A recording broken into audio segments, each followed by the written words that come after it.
Alright, well, I just got out of an early screening of One Night Only, which is directed by Will Gluck, and he's done quite a few movies I've enjoyed recently.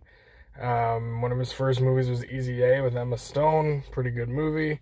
And then a couple years ago, he did Anyone But You with Glenn Powell, and I adored that movie. And let's just say his face makes a cameo in this movie, but he's not like a character you see. Like, he's not a paid actor in the movie. So I thought that was pretty funny, but that's the only like snippet I'll give you.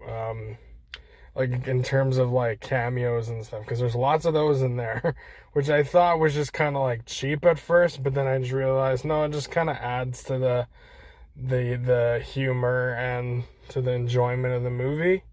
Because the movie has way more to offer than just cameos and needle drops. Although the music is great in this movie, SD Haim helped create the score and the soundtrack for this movie, which did a great job. Even though it wasn't just her ideas that came forth, but she was one of the people involved with the music in here. And she's also a character in the movie, so that was awesome, of course, because I love the band Haim. And I would say like the actors did a great job.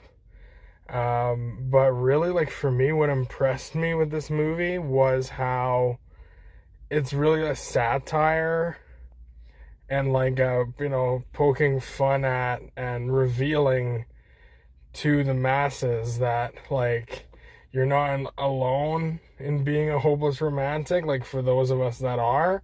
And then also that it's okay to be vulnerable, put yourself out there.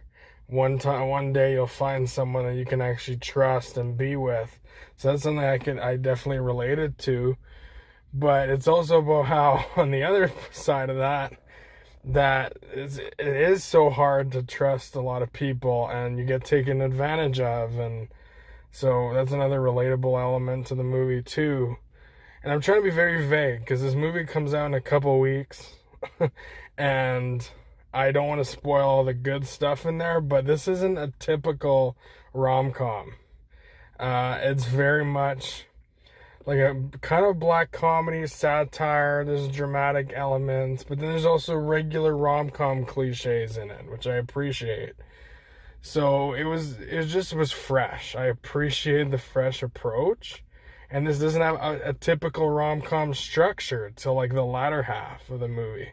So I also appreciated that. I didn't fully know always where it was going. So I'd say check it out.